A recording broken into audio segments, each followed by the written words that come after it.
भारतीय पुलिस हो या सेना, इन जैसे सतर्क और बेहद संजीदा अमले में अंधविश्वास की कोई जगह नहीं होती। लेकिन ये कहानी है भारतीय सेना के विश्वास की, जो वास्तविक होकर भी अविश्वसनीय है। एक सैनिक है जो मरने के बाद भी अपना काम पूरी मुस्तैदी और निष्ठा से कर रहा है। मरने के बाद भी वो सेना में कार्यरत है और उसकी पदोन्नति भी होती है। हैरान करने वाली ये दास्तां है बाबा हरभजन सिंह की। 30 अगस्त 1946 को जन्मे बाबा हरभजन सिंह 9 फरवरी 1966 को भारतीय सेना के पंजाब रेजिमेंट में सिपाही के पद पर भर्ती हुए थे। 1968 में वो 23वें पंजाब रेजिमेंट के साथ पूर्वी सिक्किम में सेवारत थे। 4 अक्टूबर 1968 को खच्चरों का काफिला ले जाते वक्त पूर्वी सिक्किम के नाथुला के पास उनका पांव फिसल गया और उनकी घाटी में गिरने से मृत्यु हो गई। पानी का तेज बहाव उनके शरीर को बहाकर 2 किलोमीटर दूर ले गया। कहा जाता है कि उन्होंने अपने साथी सैनिक के सपने में आकर अपने शरीर के बारे में जानकारी दी थी।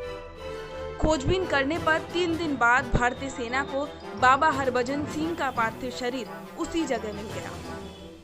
कहा जाता है कि सपने में ही उन्होंने इच्छा जाहिर की थी कि उनकी समाधि बनाई जाए। उनकी इच्छा का मान रखते हुए उनकी एक समाधि भी बनवाई गई। लोगों में इस जगह को लेकर बहुत आस्था थी, लिहाजा श्रद्धालुओं की सुविधा को ध्यान में रखते हुए भारतीय सेना ने 1982 में उनकी समाधि को 9 किलोमीटर नीचे बनवा दिया, जिसे अब बाबा हरभजन सिंह मंदिर के नाम से जाना जाता है। हर साल हजारों लोग यहाँ दर्शन करने आते हैं। उनकी समाधि के बारे में मान्यता है कि यहाँ पानी की बोतल कुछ दिन रखने पर उसमें चमत्कारी गुण आ जाते हैं और इसका 21 दिन सेवन करने से श्रद्धालु अपने रोगों से छुटकारा पा सकते हैं। कहा जाता है कि मृत्यु के बाद भी बाबा हरभजन सिंह नाथुला के आसपास चीन सेना की गतिविधियों की जानकारी अपने मित्रों को सपने में देते रहे, जो हमेशा सच साबित होती है। और इसी तथ्य के आधार पर उनको मरने के बाद भी भारतीय सेना की सेवा में रखा गया। उनकी मौत को 48 साल हो चुके हैं, लेकिन आज भी बाबा हरभजन सिंह की आत्मा भारतीय सेना में अपना कर्तव्य निभा रही है। बाबा हरभजन सिंह को नाथुला का हीरो भी कहा जाता है।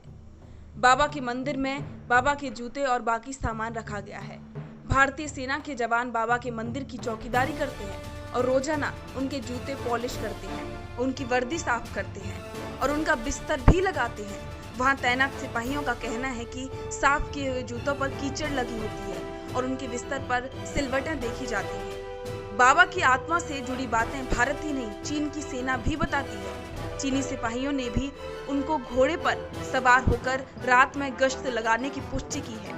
भारत और चीन आज भी बाबा हरभजन के होने पर यकीन करते हैं और इसीलिए दोनों देशों की हर फ्लैग मीटिंग पर एक कुर्सी बाबा हरभजन के नाम भी रखी जाती है। सारे भारतीय सैनिकों की तरह बाबा हरभजन को भी हर महीने वेतन दिया जाता है। सेना के पेरोल में आज भी बाबा का नाम लिखा हुआ है। सेना के नियमों के अनुसार उनकी पदोन्नति भी होती है। अब बाबा सिपाही से कैप्टन के पद पर आ चुके हैं। हर साल उन्हें 15 सितंबर से 15 नवंबर तक 2 महीने की छुट्टी भी दी जाती है और बड़ी श्रद्धा के साथ स्थानीय लोग और सैनिक एक जुलूस के रूप में उनकी वर्दी, टोपी, जूते और साल भर का वेतन 2 सैनिकों के साथ सैनिक गाड़ी में नाथुला के न्यू जलपाईगुड़ी रेलवे स्टेशन लाते। वहां से डिब्रूगढ़ अमृतसर एक्सप्रेस से उन्हें जालंधर लाया जाता था।